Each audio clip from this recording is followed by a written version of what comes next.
I never thought I'd end up typing this out, but I don't know who else to turn to. If I don't make it through this, at least someone out there might know the truth. Maybe I should start by saying this. If you think you know someone, if you think you've got a best friend who'd never hurt you, think again. Because my best friend? He put a bounty on my head. I'll just start from the beginning. It all started about 6 months ago. My buddy Jason and I were thick as thieves. We'd known each other since middle school. You know, the type of friendship where you just click. We shared everything, secrets, inside jokes, even the occasional dumb argument that didn't last more than a day. I never saw this coming. I'm not some tech expert or anything, but Jason, he was always into computers, coding, and all that hacker-type stuff. He'd show me bits and pieces over the years, nothing too crazy. How to encrypt a message, how to cover your tracks online. I figured it was all just nerdy stuff. I didn't ask too many questions. It wasn't my world, you know? I just shrugged it off. Looking back, I probably should have been paying more attention. But how the hell was I supposed to know? Anyway, one day we were hanging out at his place like usual. I was lounging on the couch, half watching TV, when Jason asked me if I ever heard of the dark web. He made it sound like some kind of urban legend at first, something out of a horror movie. But then he started telling me about the stuff that went down there. Illegal drugs, weapons, even human trafficking. I thought he was full of shit. But the way he talked about it, with this weird grin on his face, it gave me chills. Still, I laughed it off. I remember joking, "Dude, you're not going to sell me on there, are you?" He just looked at me, dead serious. "Nah, man," he said, but there was something in his eyes. I shrugged it off, thinking he was just messing with me. A few days later, things started to get weird. I'd been noticing Jason was acting a little off lately, more secretive, keeping his phone screen turned away when I was around. You know how you can just tell when something's up? Yeah, it was like that. One night I crashed at his place after a few too many beers, and I noticed his laptop was open. Normally, I wouldn't have snooped, but something just didn't feel right. I clicked around a bit, and that's when I saw it. A tab was open, some dark web forum. I couldn't make out most of what was on the screen. It was all coded, anonymous usernames, cryptic messages. But then I saw something that made my stomach drop. Looking for a hitman. Place your bounty here. It felt like ice was running through my veins. But before I could process it, Jason walked in. He saw me looking at his screen, and for a second his face went pale. Then just like that, he slammed the laptop shut and laughed it off, saying it was just a joke and that I shouldn't take it seriously. I tried to laugh with him, but I couldn't shake this sinking feeling in my gut. Why would he even be on a site like that? Still, I didn't want to cause a fight over something that might have been nothing. So I dropped it. Big mistake. The real nightmare started about a week later. I was sitting at home one night, scrolling through my phone, when I noticed some weird messages popping up on my social media accounts. First, there were random friend requests from people I didn't know, then strange messages like, "Got eyes on you," and "It's only a matter of time." At first, I figured it was just trolls, but the more I got, the more specific they became. I remember one message, clear as day. It said, "You shouldn't have trusted Jason." My blood ran cold. I immediately called Jason to confront him, but he didn't pick up. I tried again and again, still nothing. That's when I realized something wasn't right. I started digging, trying to figure out what the hell was going on. I had this pit in my stomach, like I was on the edge of something I didn't want to find out, but I couldn't stop myself.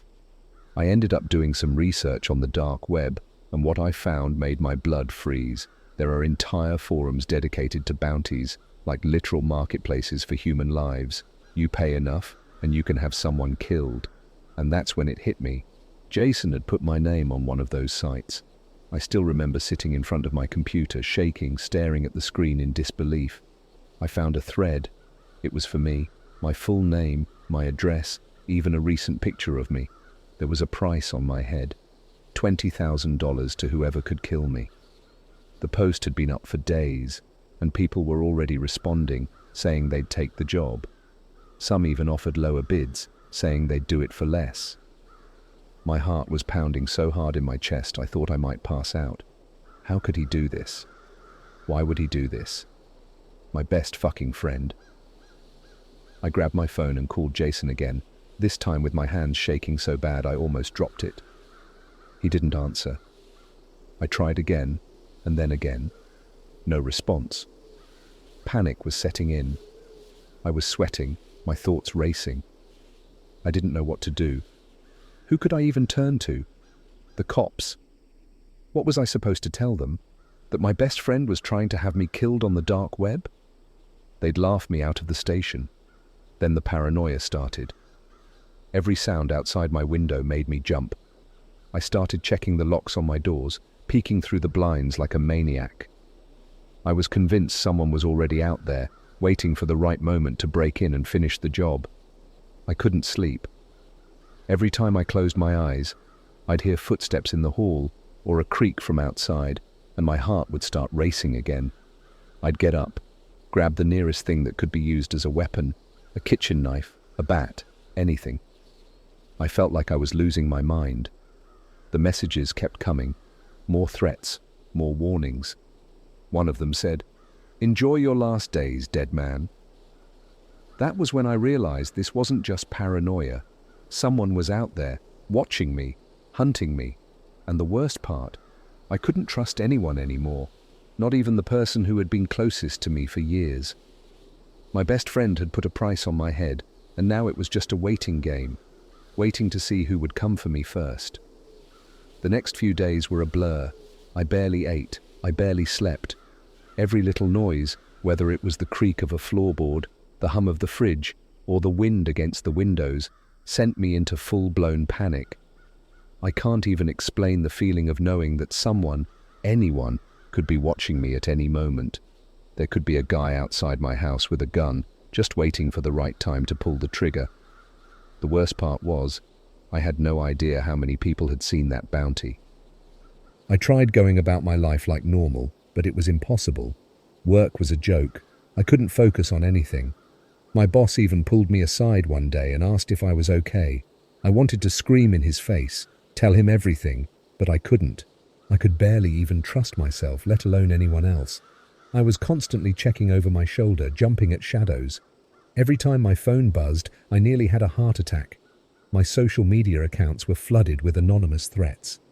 Sometimes it was vague stuff like, "We're watching," but other times it was terrifyingly specific. I got a message one night that said, "Nice red jacket. Didn't think you'd be brave enough to wear that out." I hadn't even realized I'd been wearing a red jacket that day until I looked down and saw it. That's when I started to think someone might actually be following me, watching me, up close. I stopped going out altogether after that. Locked myself in my apartment like a fucking hermit. I didn't even feel safe there, to be honest, but I figured I had a better chance of surviving inside than out in the open. I blocked out the windows, unplugged the TV, even started using a burner phone. I was trying to erase myself, like maybe if I made it harder to find me, they'd just give up. That's what desperation does to you.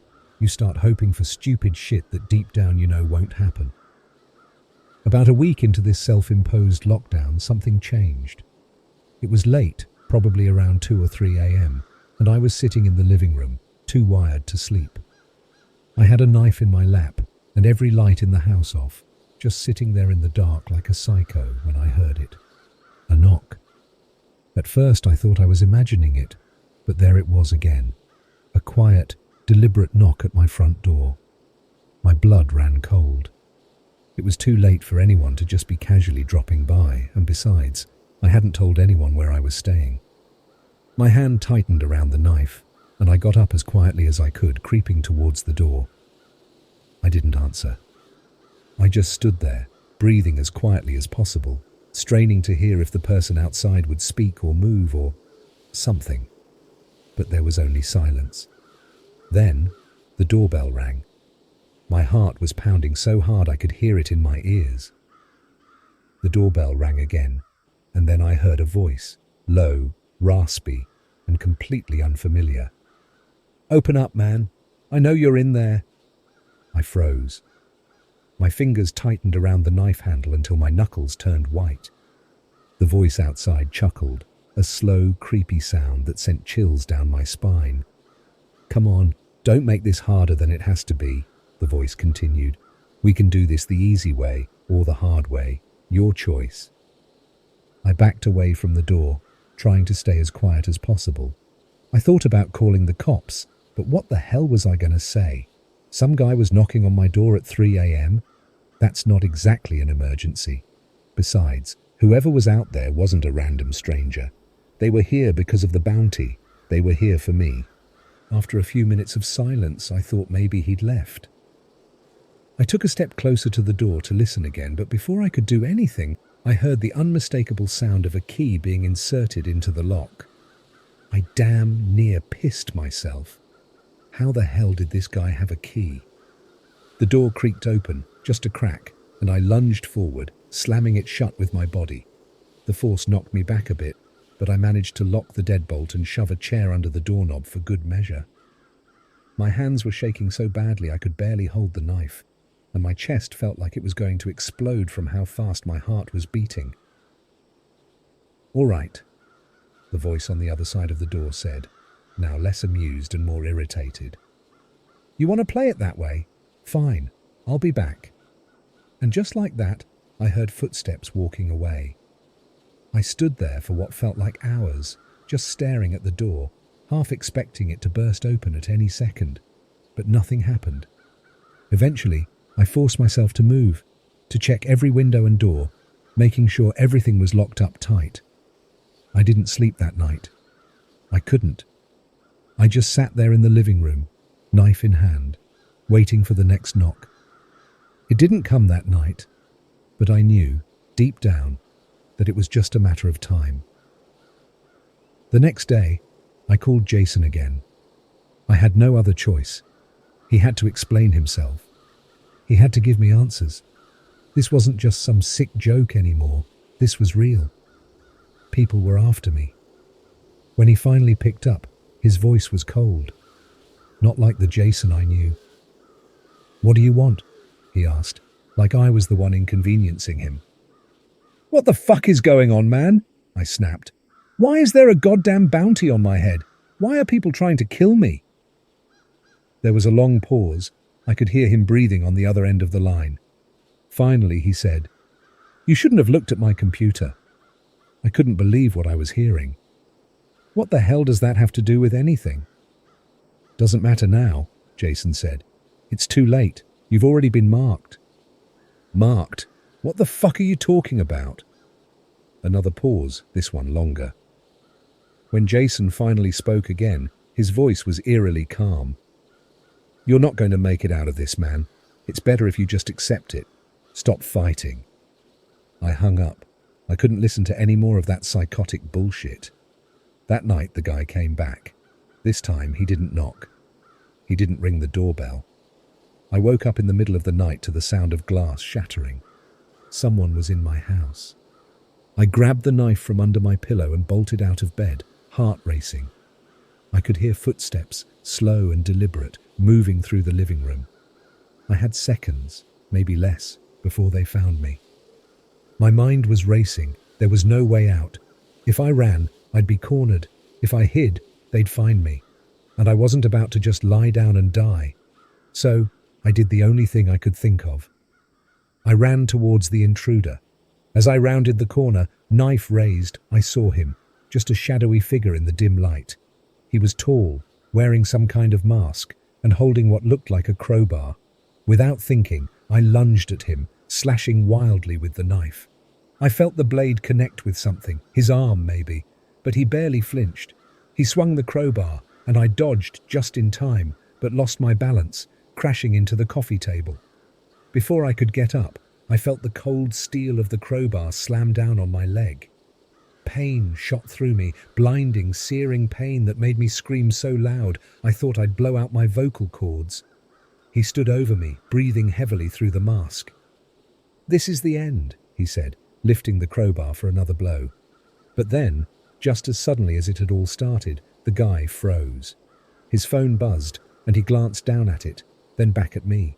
He sighed, lowering the crowbar. "Lucky bastard," he muttered. turning and walking out the door, leaving me there bleeding and gasping for air. I had no idea what just happened, but one thing was clear: Jason wasn't done with me yet. After that night, things took a turn for the worse. I could barely move with the pain in my leg, but I didn't go to the hospital. How could I? What was I supposed to say? Hey, someone broke into my house to kill me, but they let me go because they got a phone call. I wasn't about to tell anyone about this, not when the people hunting me could be anyone. Even the doctors or nurses could be in on it. That's what paranoia does. It eats away at you until you trust no one, not even yourself. I tried to patch myself up the best I could. I remember sitting in the bathroom, gripping the sink with white knuckles, biting down on a rag to keep from screaming as I disinfected the gash on my leg. The pain was unbearable, but that was nothing compared to the fear. Every second I was awake, I felt like a target. Every creak of the floor, every car that passed outside, it all sent me into a spiral. My house wasn't safe anymore. Hell, I wasn't safe anywhere. Not with that bounty still hanging over my head. For the next few days, nothing happened. No knocks at the door, no broken windows. It was like whoever had come after me that night had backed off. But that silence, it was worse than the attack itself, because now I knew Jason was still out there, watching, waiting, and I had no idea what he was planning next. I couldn't shake the image of that masked guy from my mind. Why had he left? What was that phone call about? I replayed the scene over and over, and every time I kept coming back to the same conclusion. Jason must have called him off. It didn't make sense, but then again, nothing about this made sense. Jason had the power to make people want me dead, and apparently, he also had the power to stop them. I had no idea what his endgame was, but I knew I had to figure it out before it was too late. I stayed locked up in my apartment, barely leaving except to grab food. I'd keep my head down, rush to the grocery store and rush back. Every time I stepped outside, I felt like I was being watched.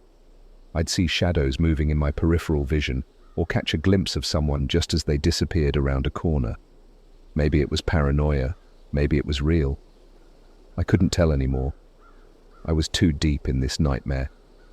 Then, one night, I got a message that changed everything. It was from a blocked number. No name, no profile picture, nothing. Just a single message. "You're running out of time." I stared at the screen, my heart racing. I tried to ignore it, telling myself it was just another troll, but something about it felt different. I had this sinking feeling in my gut, like whoever sent that message knew something. I didn't know what to do, but then, maybe for the first time since this whole nightmare started, I got an idea. If Jason was using the dark web to mess with me, why couldn't I use it against him? I spent hours trying to figure out how to even access the dark web. I wasn't exactly tech savvy, and every time I thought I'd found something, I'd hit a wall. But eventually, after a lot of dead ends and sketchy downloads, I got in. It felt like stepping into a completely different world, a world where rules didn't exist. It was just chaos, the worst parts of humanity all condensed into one terrifying space. Drugs, guns, murder for hire, human trafficking, it was all there, laid out like some kind of twisted supermarket. I dug deeper, clicking through forums, trying to find anything about the bounty Jason had put on me. I was hoping there'd be some sort of trail, some clue that would lead me back to him. Hours passed, and I was getting nowhere, just more cryptic messages, usernames that meant nothing to me, and conversations about other hits. But then, finally, I found something. It was buried deep in a forum thread, almost like whoever posted it didn't want it to be found.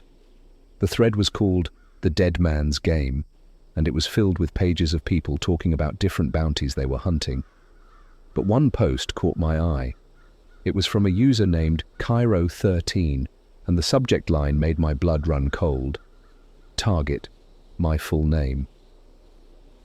The post had been made about a month ago, around the time this all started.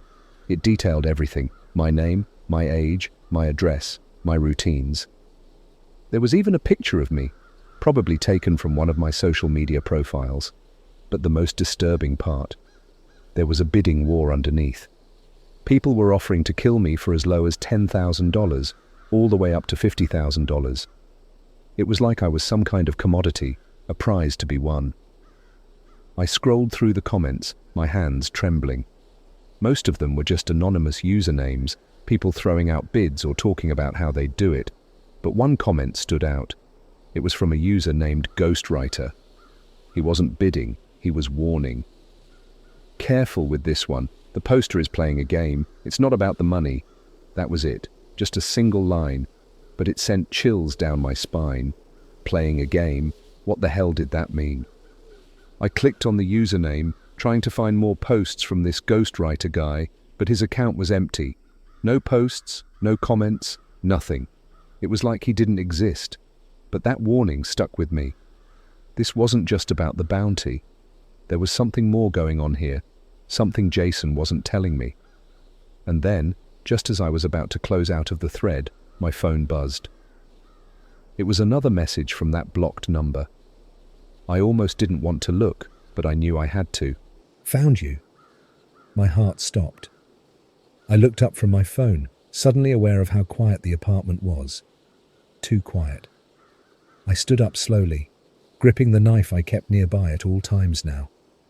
My breath was shallow, my pulse racing.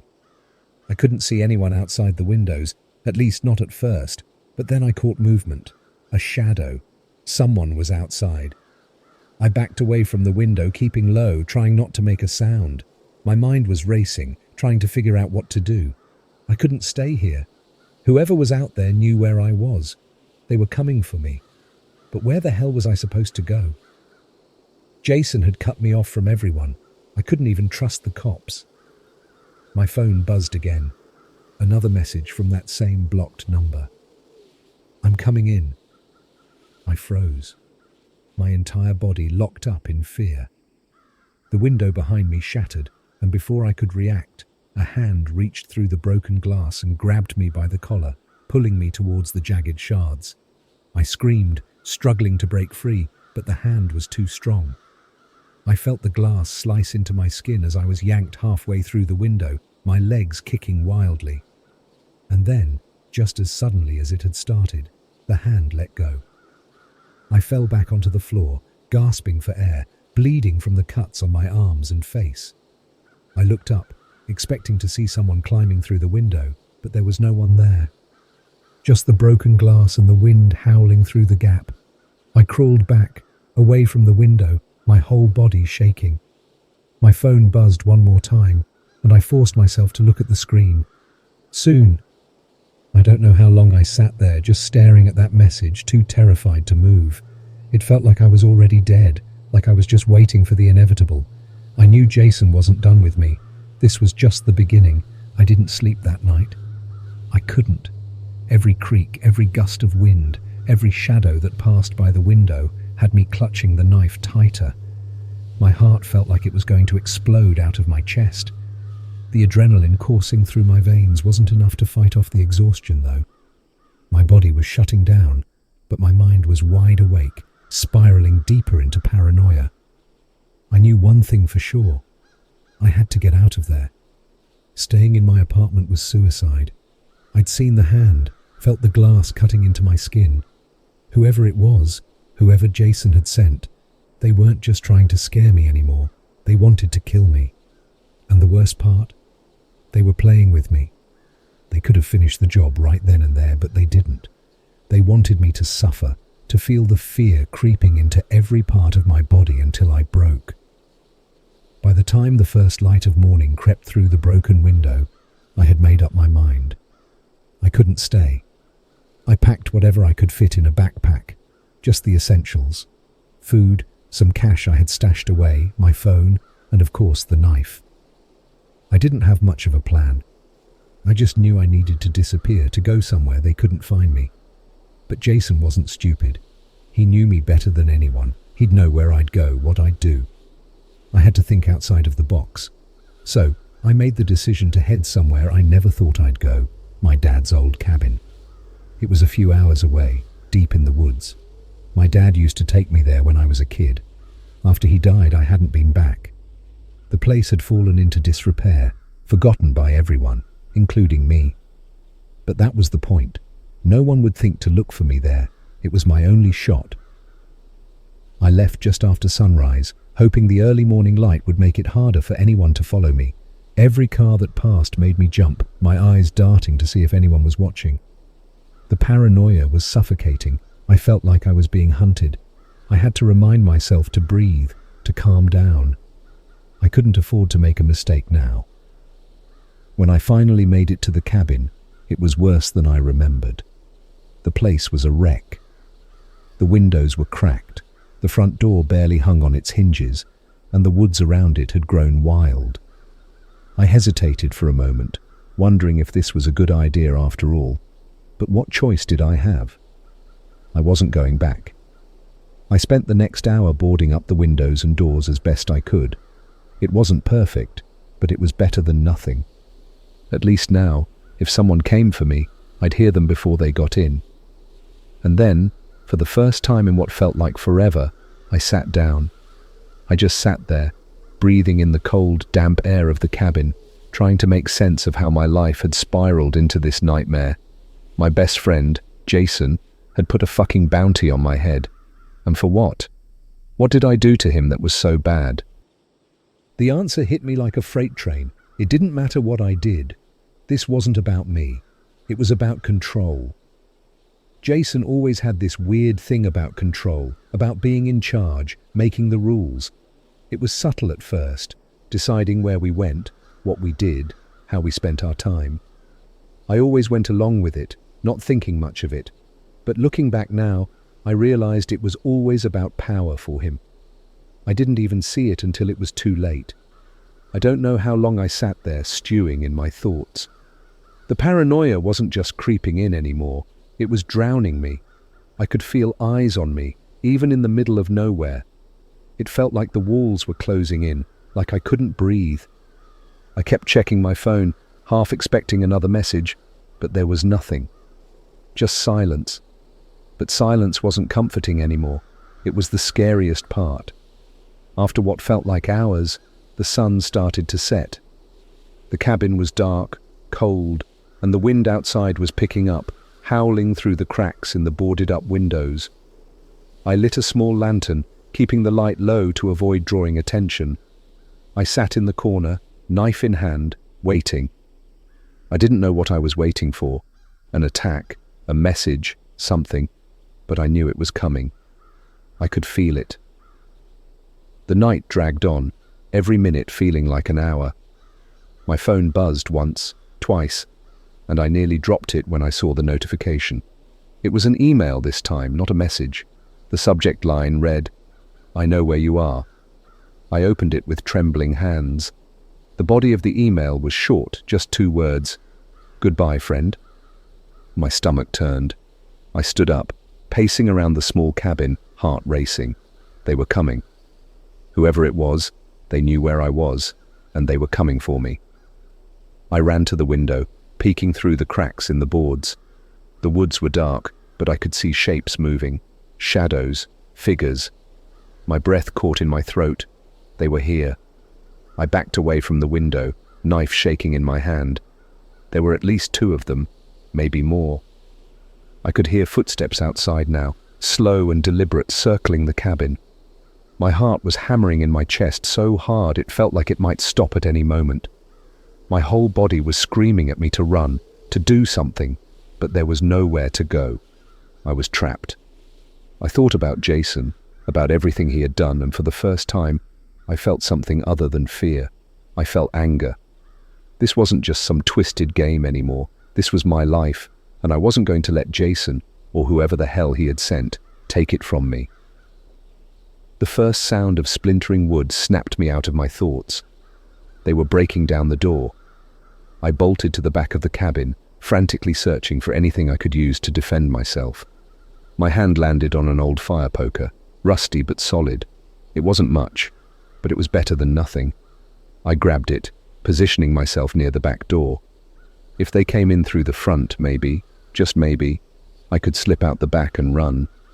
But that was wishful thinking, and I knew it. The door finally gave way with a loud crash. I heard them coming in, their footsteps heavy and deliberate. They weren't in a hurry. They knew I had nowhere to go. I could hear them whispering to each other, laughing quietly, like this was some kind of sick joke to them. And then I heard one of them say, "Check the back. He's probably hiding." My blood went cold.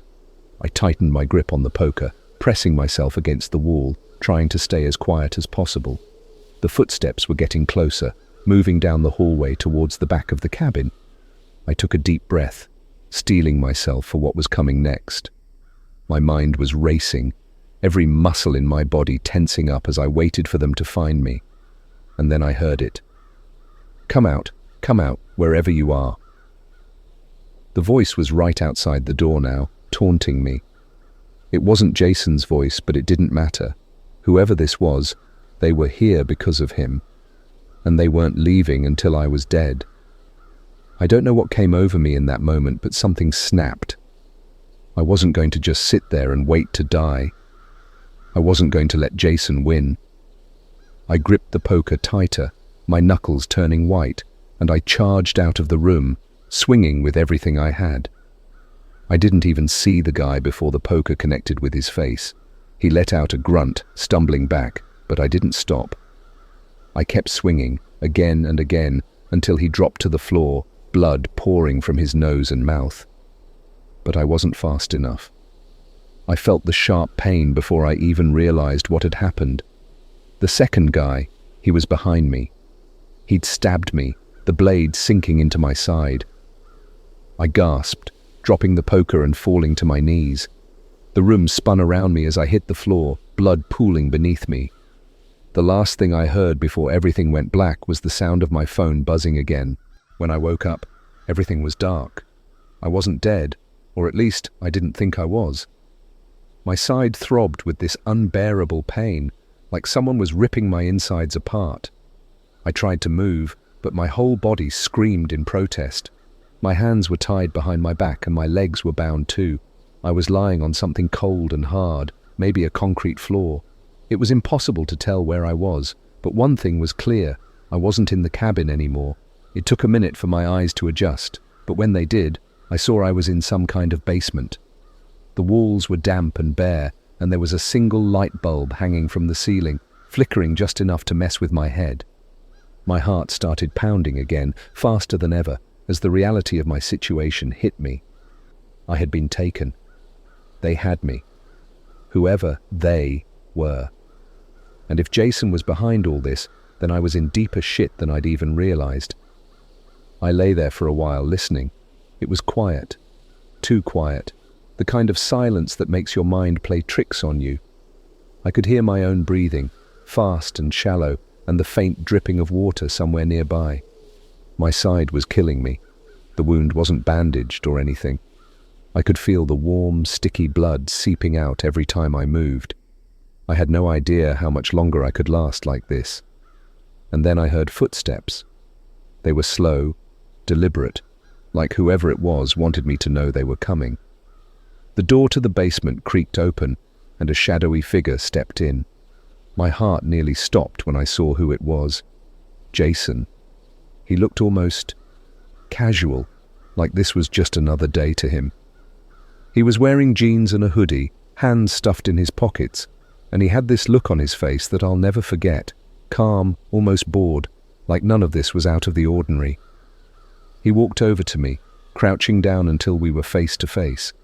I could barely see through the pain, but I forced myself to meet his eyes. "You've really made this difficult, man," Jason said, shaking his head like I'd disappointed him. "I didn't want it to be like this." I tried to speak, but my throat was dry, and all that came out was a hoarse whisper. "Why?" It was all I could manage. One word. The only question that mattered. Jason smiled. It wasn't a friendly smile. It was cold, twisted, like he was enjoying this. "Why? That's what you want to know?" He leaned in closer, his voice dropping to a whisper. "Because you broke the rules." I blinked, confused. "What? Rules?" My voice was barely audible. "You looked at my computer," Jason said, standing up again. "You weren't supposed to see what I was working on. You weren't supposed to know." My mind raced, trying to make sense of what he was saying. The dark web, the Hitman forum. None of it explained why Jason had gone this far, why he wanted me dead. "This isn't about some stupid computer," I croaked, my throat raw. "Why the bounty? Why did you want me dead?" Jason paused, tilting his head like he was considering how to answer. "You were never supposed to be part of the game," he said finally, almost like he was talking to himself. "But once you saw it, once you knew what I was doing, you became a liability." I shook my head, struggling to stay conscious. "What game?" Jason sighed, like he was tired of explaining it to me. "I've been running this little operation for a while now, hiring people, setting up bounties, making money off the hits. It's easy money, man. You wouldn't believe how much people will pay to watch a good show." My stomach turned. You've been hiring people to kill?" He nodded, that sick smile never leaving his face. "It started small. Just a couple of guys on the dark web, you know. People would pay to watch someone get hunted. It was like a sport, and it grew from there. The more people who got involved, the bigger it got. And eventually I realized I didn't need to be in the background anymore. I could be part of the game." I felt like I was going to be sick.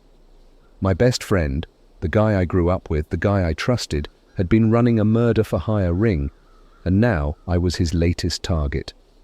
"But why me?" I asked, barely able to keep my eyes open. "Why put a bounty on me?" Jason's smile faded, replaced by something darker. "Because you're my best friend, man. And what's the point of playing the game if you're not willing to make sacrifices? You were the ultimate test. Could I get away with killing someone who knew me? Someone close?" He crouched down again, leaning in so close I could feel his breath on my face.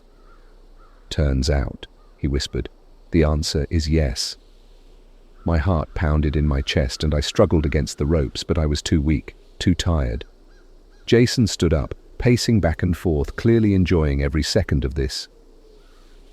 "You should have seen the responses, man," he continued. "When I put the bounty up on you, people were fighting to get the contract. They wanted it bad, but I had to make sure the right guy got the job. Someone who'd give you a little chase, make it interesting." My mind flashed back to the man who had broken into my apartment, the one who let me go after getting a phone call. Jason had called him off. He wasn't done playing with me yet. He wanted it to last longer. He wanted to savor it. "You sick bastard," I muttered, my voice weak. "You were never my friend." Jason stopped pacing, looking down at me with a mixture of amusement and pity. "I was your friend," he said. "I still am. But this is bigger than friendship. This is survival. And you didn't make the cut." I closed my eyes, the pain in my side flaring up again. I could feel myself slipping. My vision was blurring, and I knew I didn't have much time left. Jason wasn't going to stop until I was dead, but before I could sink into unconsciousness, I heard another sound, a door opening. Someone else was coming. Jason turned, frowning, as another figure stepped into the room. It wasn't one of the masked guys from before. This was someone new. I couldn't make out their face, but they were holding something that made Jason freeze in place. "Who the fuck are you?" Jason demanded, taking a step back. The figure didn't respond. Instead, they lifted their arm, and I saw the glint of metal, a gun. The sound of the shot was deafening, echoing off the concrete walls, and Jason dropped to the floor, blood pooling beneath him. I stared in shock as the figure stepped closer, lowering the gun. They knelt beside me, cutting the ropes that bound my wrists and ankles. I was too weak to move, too weak to even ask who they were. But as they helped me to my feet, I caught a glimpse of their face, just for a moment. It was Ghostwriter, the guy from the dark web forum, the one who had warned everyone to stay away from my bounty. "I told you," he muttered, his voice low and gravelly. "This was never about the money." Before I could say anything, the world went black. I woke up in a hospital bed, bandaged and hooked up to more machines than I could count. My side ached, but I was alive. Somehow, I was alive. The nurses told me someone had dropped me off at the ER in the middle of the night and disappeared without a word. Jason was dead. I'd seen him go down, but I couldn't shake the feeling that it wasn't over. Ghostwriter had saved me, sure, but why? And how did he even know about the bounty in the first place? Was he just another player in Jason's twisted game?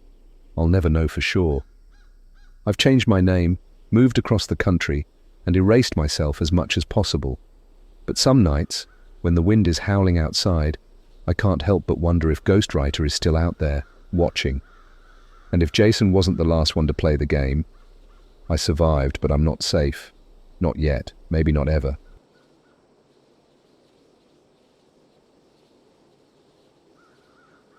I'm not the kind of person who usually gets freaked out by things. I've always thought of myself as pretty rational, grounded. But what happened to me last week? I haven't been able to sleep properly since, and every time I close my eyes, I'm back in that moment again. I can't stop thinking about it, and honestly, I'm scared out of my mind. I've never felt like someone was watching me before, but now I'm looking over my shoulder everywhere I go. I need to get this off my chest, so here goes. It started with boredom, to be honest. You know how it is. You get stuck in a routine, and you start looking for something to break the monotony. I was sitting in my apartment, scrolling mindlessly through YouTube, when I came across a video about the dark web. I'd heard about it before, of course. People talk about all the shady stuff that goes on there. Drug deals, hitmen for hire, creepy cults. But the video I watched didn't seem like a big deal. It was just this guy talking about how to access it, how it's not as hard as people make it seem, blah blah blah. Nothing super serious. I don't know why I did it. I guess I was just curious. I wasn't planning on buying anything or doing anything illegal. I just wanted to see what was out there, so I downloaded Tor, got myself set up, and within minutes, I was browsing the dark web. At first, it was just what you'd expect. Forums, marketplaces, sketchy services. Honestly, it was kind of underwhelming. Like, the way people talk about it, you'd think it was some kind of digital hellscape, but it mostly felt like an old, poorly designed Craigslist. But then, I stumbled across this one site. It didn't have a flashy name or anything. It was just a black screen with a text box that said something like, "Curiosity killed the cat. How far will you go?" There was a button below it that said, "Enter." I remember my gut telling me not to click it. I wish I'd listened. The site was different. No ads, no pictures, no menus. Just a chat window that opened up, like an old-school AOL chat. There was a user already there, just a blank username with no profile picture or anything. Before I could even type a message, they sent me one. "You're not supposed to be here." I froze. I didn't know what to do. I mean, it's the internet, right? People say weird stuff all the time. But something about this felt off. I started typing a response, something like, "I'm just looking around." Before I could hit send, another message popped up. "We're watching." My heart skipped a beat. I know it sounds stupid now, but in the moment it felt like this person could actually see me. Like, not just my screen, but me sitting there at my desk. I forced a laugh and typed, "Yeah, sure you are." I hit send. Immediately, a new message popped up. "Check your phone." I looked down at my phone, which was sitting face down on my desk, and my stomach dropped. The screen was on, even though I hadn't touched it. I picked it up and saw that my camera was open, facing me. That's when I freaked out. I slammed the laptop shut, turned off my phone, and sat there for a few minutes just staring at the wall, trying to convince myself that it was some kind of messed up coincidence, but it didn't feel like one. After about half an hour, I convinced myself that I was just being paranoid. I mean, who hasn't had some weird tech glitch before, right? I opened my laptop again, made sure everything was closed, and deleted Tor. That was that, I figured. End of story. The next day, though, is when things got really messed up. I had to go to work early, so I got in my car and headed out like normal. The drive was uneventful, but when I got to work, something weird happened. As I was pulling into the parking lot, I heard a strange clicking noise from underneath my car. At first, I thought it was just a rock or something stuck in the wheel well. But as I parked and got out, the noise continued, a faint, irregular click, click, click, coming from beneath the rear bumper. I crouched down and looked underneath, and that's when I saw it. A small black device, barely the size of a deck of cards, stuck to the underside of my car with magnets. I reached out and grabbed it, my hand shaking as I ripped it off. It was a GPS tracker. Someone had put a GPS tracker on my car. My first thought was to call the cops. But then I started thinking, who the hell would do this? And why? I hadn't pissed anyone off recently, at least not that I knew of. And if it was just some random stalker, why would they go to the trouble of using something so high-tech? This was the kind of stuff you'd expect from private investigators or, I don't know, criminals. Definitely not something you'd find in a random suburban parking lot. That's when it hit me. The dark web. That creepy site I'd visited the night before. The messages. We're watching.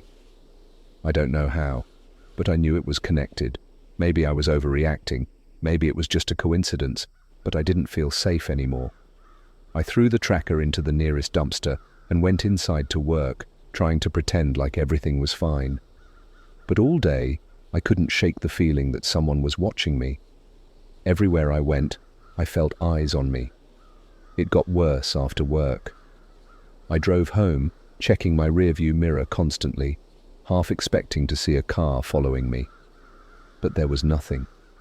Just empty roads. Still, the feeling didn't go away. When I got home, I double-checked every door and window, making sure they were locked. I even pulled the blinds closed. That night, I hardly slept. Every little noise outside made me jump. I kept checking my phone, waiting for some kind of notification or message, but nothing came. Eventually, exhaustion took over, and I passed out. The next morning, things seemed normal again. I started to convince myself that it had all just been a weird prank, or maybe someone had stuck the tracker on my car by mistake. I mean, it's not like I'm important enough for anyone to actually target me, right? But when I got into my car to drive to work, there was something waiting for me on the passenger seat. A small, folded piece of paper. I felt my blood run cold as I unfolded it. You can't hide. At that moment, I realized this wasn't over. It was just beginning. I don't know how long I sat in my car, just staring at that piece of paper. My hands were shaking, my mind was racing. You can't hide. What the hell does that even mean? Was someone watching me right then? Could they see me sitting there, terrified and alone? I eventually snapped out of it and did what any normal person would do. I called the cops. I tried to explain everything as calmly as I could, but I could hear my voice shaking on the phone. The operator didn't seem too concerned. She said she'd send someone out to take a report, but it might be a while since, real emergencies were happening. I couldn't believe it. I told her someone had put a GPS tracker on my car, left me a creepy note, and she acted like I was overreacting. So I sat there and waited. I didn't want to go inside my apartment. I didn't feel safe anywhere anymore. Every car that drove by, every person that walked down the street, it felt like they were all watching me, all in on whatever was happening. By the time the cops finally showed up, I was a nervous wreck. 2 officers came to my door, both of them looking like they were already sick of my story before I even started. I handed them the note, showed them where I'd found it, and told them about the tracker from the day before. One of them glanced at the note and shrugged. "Could be a prank," he said, like it was no big deal. A prank? Who the hell would prank me like this? I was practically shouting at that point. I mean, how could they not see how messed up this was? The other officer just nodded along, taking notes like he wasn't even listening to me. "Did you save the GPS tracker?" he asked. "No," I said, feeling stupid. "I threw it away." They exchanged a look, and I could tell what they were thinking. I was wasting their time. Maybe they thought I was paranoid, or worse, lying. But I knew what I saw, and I knew this wasn't some stupid joke. "We'll file a report," the first officer said, handing the note back to me. "If anything else happens, give us a call." That was it. They just left. No investigation, no patrols, nothing. I was on my own. I sat there in my car for a while after they left, trying to figure out what to do next. Should I call a friend? Stay somewhere else for a while? But I couldn't shake the feeling that no matter where I went, they'd find me, whoever they were. Eventually, I decided to go inside. I locked every door, checked every window again, and sat on my couch with all the lights on. I kept my phone in my hand, just waiting for something, anything, to happen. Then it did. Around 11:30 that night, just as I was starting to think maybe I'd imagined the whole thing, my phone buzzed. I almost dropped it.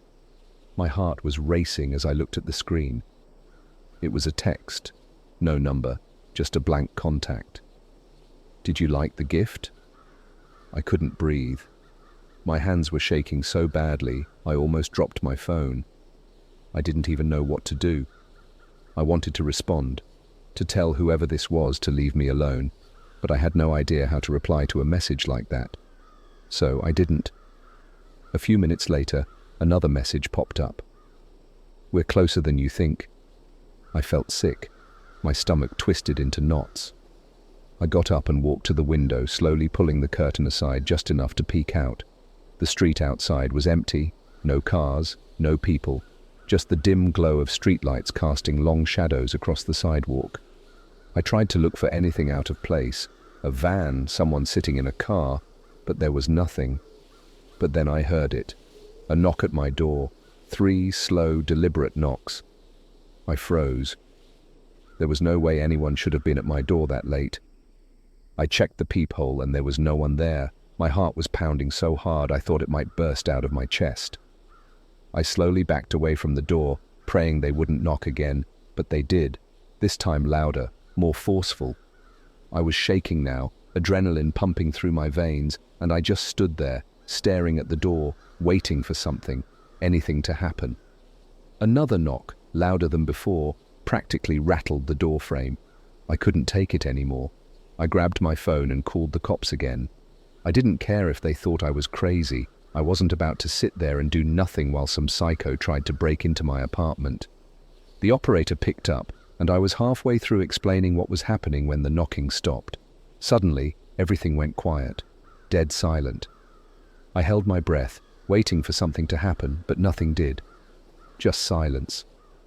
I crept back over to the peephole, but there was no one there. No one had ever been there. The operator was still talking in my ear, asking if I was okay, but I wasn't listening. I opened the door, just a crack, and peered out into the hallway. Empty. But when I looked down, I saw it. Another note, folded neatly and placed right on my doorstep.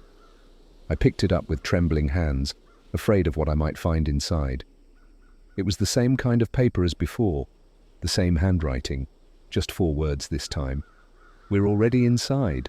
I dropped the note and slammed the door shut, locking it again, deadbolt and all. I don't even know what possessed me to do it, but I started checking every closet, every cupboard, every corner of my apartment. I even pulled back the shower curtain in the bathroom, half expecting to find someone hiding there. But there was nothing, no sign of anyone. But I didn't feel alone. I didn't sleep that night. I just sat on my couch with my back against the wall, phone in hand, waiting for something else to happen. But nothing did. The next morning I couldn't take it anymore. I packed a bag, grabbed my keys, and decided to leave. I didn't know where I was going, but I wasn't staying there. As I walked out to my car, my skin crawled. I felt like I was being watched, like whoever had left those notes was still out there waiting for me. When I got to my car, I noticed something off right away. My back passenger window was cracked open, just a little bit. I never leave my windows open. Ever. My heart started racing again as I reached for the handle, slowly pulling the door open. There, on the passenger seat, was a single photograph. It was a picture of me. Me sitting in my apartment, taken from outside my window. I wish I could tell you I ran right then and there. I wish I could say I got into my car and drove as far away from that place as possible, but I didn't. I don't know why. I guess I was just paralyzed by fear. I mean, what the hell do you do when you find a picture of yourself, taken through your own window, sitting on the seat of your car? You hear about stalkers and creeps online, but you never think it'll happen to you. But there I was, frozen, heart pounding, staring at that damn photograph like it was going to move or something. I don't even know how long I sat there. Maybe a minute, maybe 10. Eventually, though, I snapped out of it. My first instinct was to call the cops again, but what were they going to do?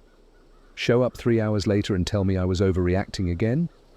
No, I needed to handle this myself. Or at least figure out what was happening before I went to them again.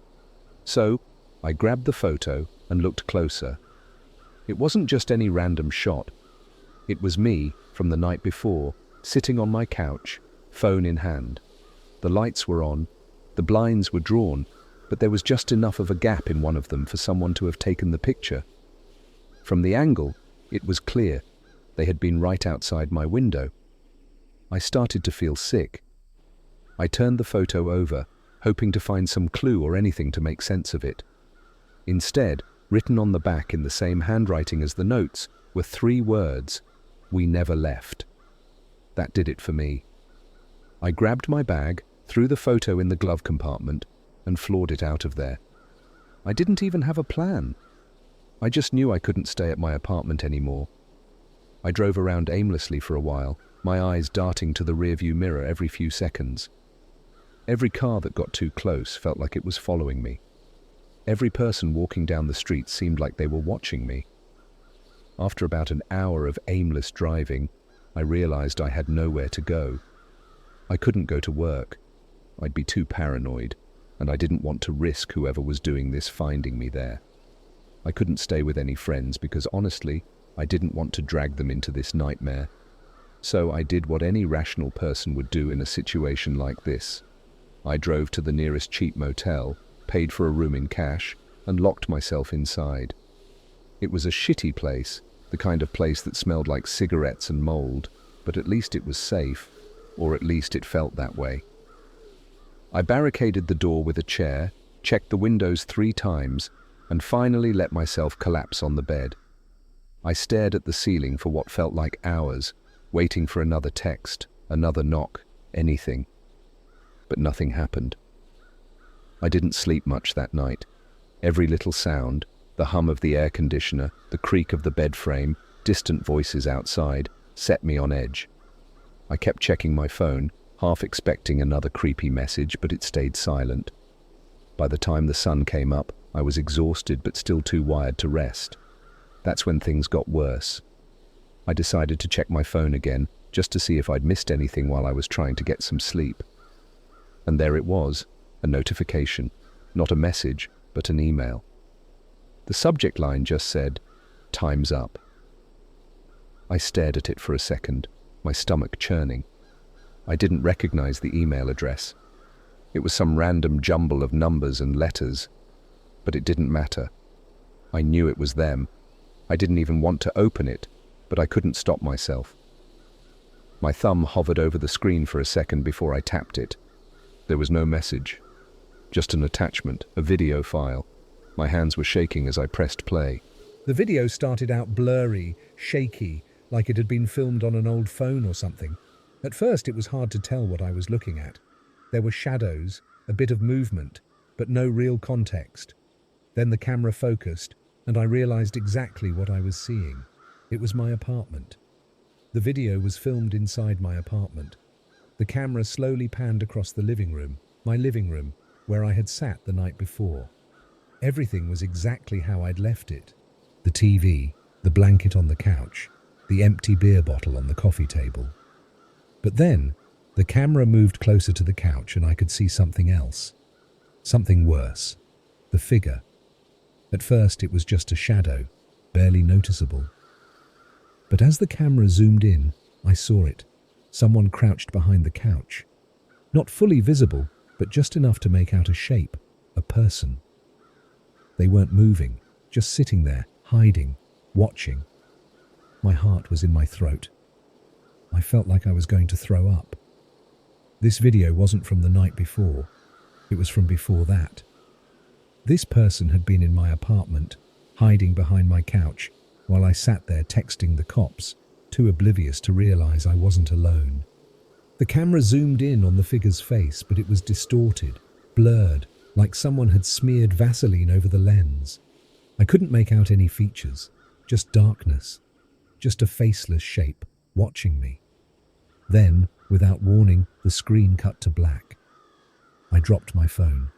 I was breathing hard, like I'd just run a marathon. I couldn't believe what I'd just seen. My mind was spinning, trying to make sense of it all, but nothing about this made any sense. How long had they been in my apartment? How many times had they watched me without me knowing? The tracker, the notes, the pictures, it all felt like a sick game to them, like they were toying with me, getting off on how scared I was. I had to do something. I couldn't just keep hiding, waiting for the next message, the next video. I grabbed my phone and dialed the cops again, but as soon as I hit call, I stopped. What were they going to do? They'd already written me off as paranoid, and even if they took me seriously this time, whoever was doing this was always one step ahead. They'd been in my apartment. They could be anywhere, watching me right now. I hung up the phone and sat there thinking, trying to piece together any kind of plan. That's when I remembered something I hadn't thought about since the tracker incident. The dark web, that site I visited, the chat, the message, "We're watching." Could that have been the start of all this? It had to be. Nothing weird had happened before that. I'd gone on the dark web out of curiosity, and now my life was spiraling out of control. But why? What had I done to deserve this? I didn't have any answers. All I knew was that I needed to figure out who was behind this and why they were targeting me. I pulled out my laptop, feeling a mixture of dread and desperation. I reinstalled Tor and went back to that same site, hoping maybe I could find some kind of clue, some way to stop this. But the site was gone. The link was dead. Just as I was about to give up, my phone buzzed again. Another text. Another unknown number. "We warned you." My blood ran cold. Before I could even process what that meant, there was another knock at the motel door. 3 slow, deliberate knocks, just like before. I grabbed the chair I had barricaded the door with and yanked it away, flinging the door open, expecting to see no one again. But this time, there was someone there. A man, dressed in black, his face obscured by a hoodie. He wasn't saying anything, just standing there staring at me. Then he stepped forward into the room, closing the door behind him. I froze the second he stepped into the room. The door clicked shut behind him, and the only sound was my own breathing, ragged and uneven. This guy, whoever he was, just stood there, a few feet away, his face hidden by the shadow of his hood. He didn't say anything, didn't move. He was just watching me. Every instinct in my body was screaming at me to run, but I couldn't. It felt like my legs were cemented to the floor. My mind was racing, trying to make sense of what was happening, trying to figure out how I could possibly get out of this. I opened my mouth to say something, to ask who he was, what he wanted, but no sound came out. It didn't matter. He already knew. He finally took another step forward, and that's when I noticed something in his hand. A phone. My phone. The one I had left on the bed. I don't even know how he got it, but he was holding it like it was some kind of trophy, like he had won some sick game I didn't even know I was playing. He tossed the phone onto the bed without a word and pulled something else out of his pocket. A small, black object. I didn't realize what it was at first, but when he flicked it open, the gleam of the blade caught the dim light from the motel's overhead lamp. A knife. Panic shot through me like electricity, and my body finally kicked into gear. I stumbled backward, nearly tripping over the chair I had used to barricade the door. My eyes darted around the room, looking for anything I could use as a weapon, but there was nothing. The motel was as bare as my options. The guy took another step toward me, his hand tightening around the handle of the knife. He still hadn't said a word, but I could see it in the way he moved. This wasn't just some random robbery. He wasn't here for money or my car keys. He was here for me. And whatever he planned to do, it was going to be slow, painful. I backed up until I hit the wall, and that's when he finally spoke. "You shouldn't have gone looking." His voice was low, almost a whisper, but it was cold, emotionless, like he was reciting something he'd said 100 times before. I stammered. trying to find the right words. "I don't know what you're talking about." But I did. I knew exactly what he was talking about. The dark web, that stupid site, the messages. I had gotten too curious, too deep, and now I was paying the price. He didn't respond. He just tilted his head slightly, like he was studying me, like he was deciding how this was all going to go down. I was out of time. Without thinking, I lunged toward the door, trying to push past him, but he was quicker. He grabbed me by the arm, yanking me back with surprising strength. The knife flashed in his other hand, slicing through the air. I felt a burning pain shoot through my side as the blade grazed me. I screamed and shoved him as hard as I could, catching him off guard just long enough to throw myself at the door. My hands were shaking so bad I could barely get the lock open, but somehow I managed it. I flung the door open and sprinted down the motel hallway, my side screaming in pain with every step. I didn't look back. I couldn't. I could hear him behind me, his footsteps quick and steady, but I didn't dare turn around. I just ran, faster than I've ever run in my life, until I burst out of the motel into the parking lot. My car was still there, the keys clutched in my sweaty hand. I fumbled with the door, my fingers slipping, but I finally got it open and threw myself inside. I locked the doors just as he came sprinting out of the motel, his hood still up, knife glinting in the streetlights.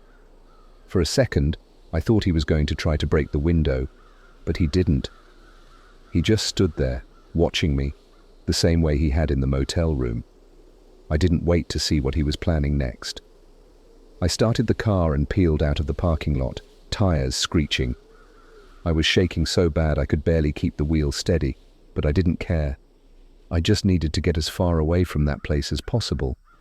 I drove for what felt like hours, my mind spinning, my side throbbing where the knife had nicked me. I could feel blood soaking through my shirt, but I didn't stop. I couldn't stop. When I finally did pull over, I was in the middle of nowhere, parked on the side of some deserted highway. My hands were still trembling as I shut off the engine and tried to catch my breath. My side was a mess. Nothing life-threatening, but the cut was deep enough to remind me how real this was. I grabbed my phone, somehow still in my possession after all the chaos, and tried to figure out my next move. I couldn't go back to my apartment. I couldn't go back to the motel. Hell, I couldn't even go to the cops. I mean, how was I supposed to explain this? "Hey, there's a guy stalking me, and by the way, I might have pissed off some psychos on the dark web." Yeah, that would go over real well. As I sat there trying to piece together a plan, my phone buzzed again, another message. "You won't escape." I nearly threw the phone across the car. It was like they knew where I was, what I was doing, every single step I took. How was that even possible? I hadn't seen anyone following me. I hadn't spotted any cars on the highway, but they knew. Somehow they always knew. I didn't know what else to do, so I drove, for hours. I didn't have a destination in mind, just a vague sense that I needed to keep moving. Every time my phone buzzed, I ignored it. I didn't want to read whatever threats or cryptic messages they were sending me. It didn't matter anymore. They had found me once and they'd find me again. By the time I finally pulled into a gas station, the sun was starting to rise. I was exhausted, my side was killing me, and I hadn't eaten or slept in over 24 hours. I parked at the far end of the lot, as far away from the entrance as I could, and leaned back in the seat, trying to figure out what the hell I was going to do next. That's when I saw it. Another car, parked a few spaces down from mine. At first I didn't think much of it, just another early morning traveler maybe. But then I noticed something that made my blood run cold. A figure, sitting in the driver's seat, just like before. Hood pulled low over their face, watching me. I didn't wait this time.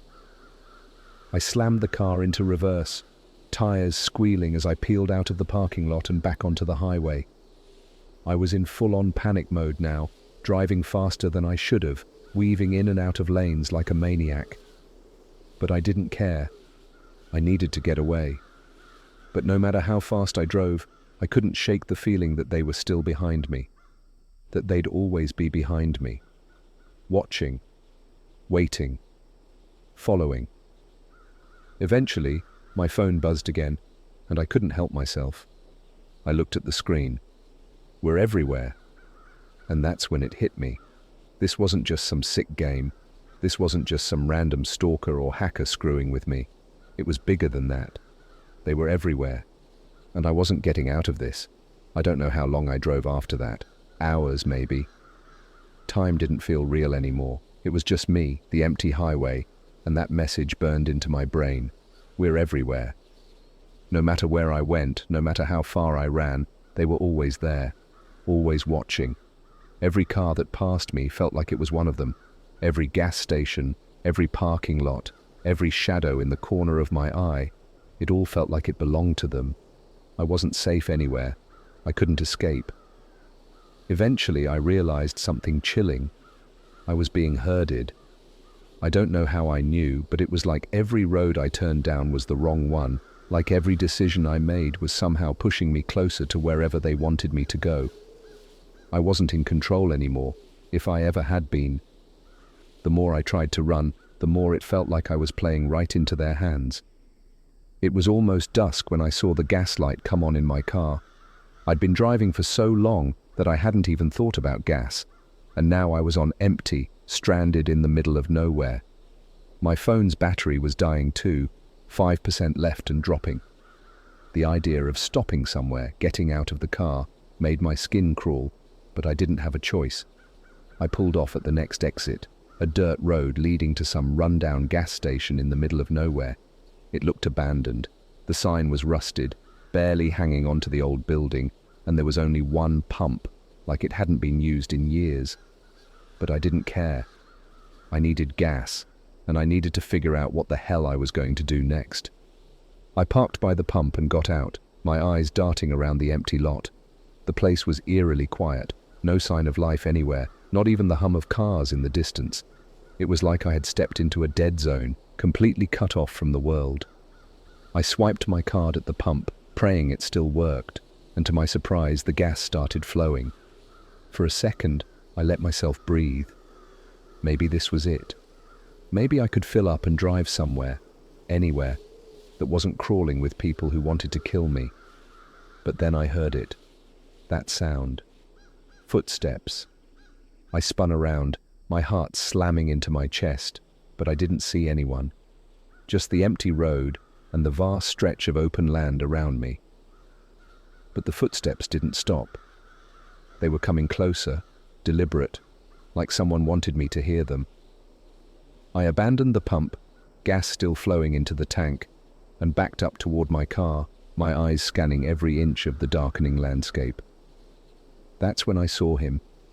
The same man in the black hoodie, standing at the edge of the lot, just outside the reach of the dim light coming from the gas station. He wasn't moving, just standing there watching me like he had before. But this time, he wasn't alone. Two more figures stepped out from behind him, their faces hidden by hoods, their hands shoved deep into their pockets. Then another, and another. They came from all directions, slowly closing in on the gas station, like some kind of sick pack. 5 of them, maybe 6.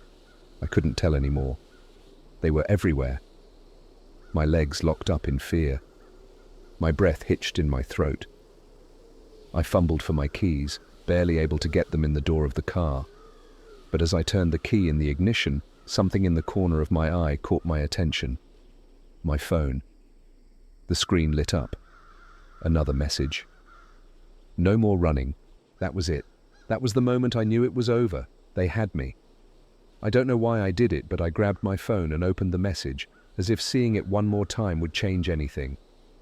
But then, a video began to play. It was a live feed of me. Standing at the gas station, looking down at my phone, surrounded by those figures in the dark. The camera angle was from somewhere up high, maybe a security camera or a drone. I couldn't tell. But it was me. Right now. They were watching me in real time. I looked up, frantically scanning the area for cameras, for anything that could be filming me, but I couldn't see anything. The figures were closer now, still not running, just slowly advancing like they had all the time in the world. The sound of my heartbeat pounded in my ears, drowning out everything else.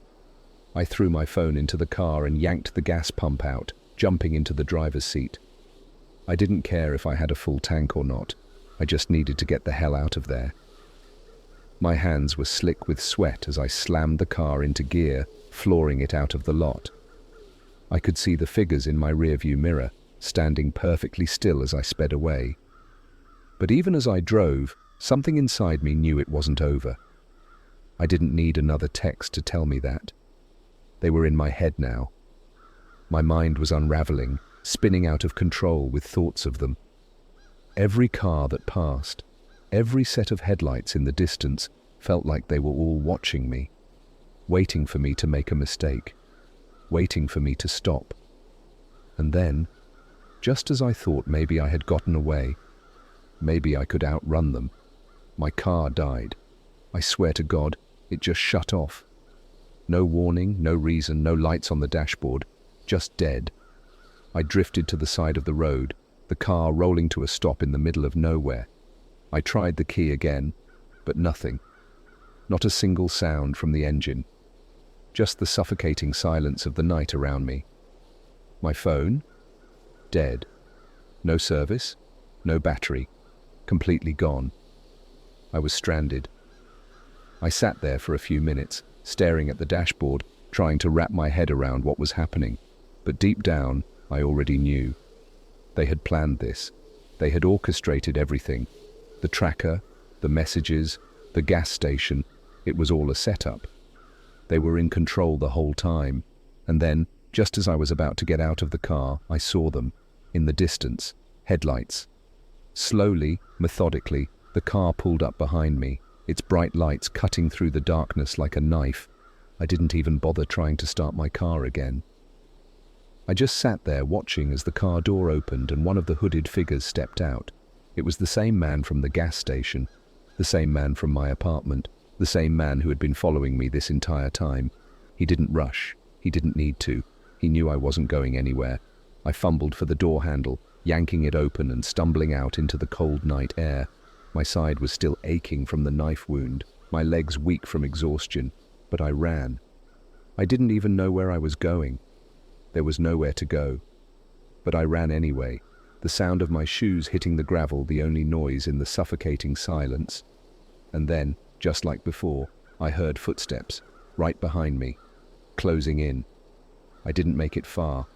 My legs gave out, and I collapsed onto the road, gasping for air. I tried to get back up, but I couldn't. They were already there, surrounding me. The man in the hoodie crouched down next to me, his face still hidden in the shadows. He pulled something out of his pocket, my phone. He held it out to me, like some kind of sick offering, the screen lighting up with one final message. Welcome to the end. That was it. The last thing I saw before everything went dark. I don't know what happened after that. I woke up in a hospital a few days later, bandaged up, disoriented, with no memory of how I got there. The doctors said I was found by a passing driver, lying on the side of the road, unconscious. They didn't know who I was or how I ended up there. My car was gone, my phone was gone, everything was gone. The cops came by to ask questions, but I didn't have any answers. I told them about the messages, the notes, the people following me, but they looked at me like I was crazy, like I had imagined the whole thing. They said there was no evidence of anyone following me, no GPS tracker, no strange messages on my phone. It was like it had all been wiped clean, like it never happened. But I know it did. They're still out there, watching, waiting, and I know deep down it's not over. It's never over. That's the end. I wish I could tell you I'm safe now, that I got away from whatever this was. But the truth is, I don't think I ever will. They're everywhere, and they never stop watching.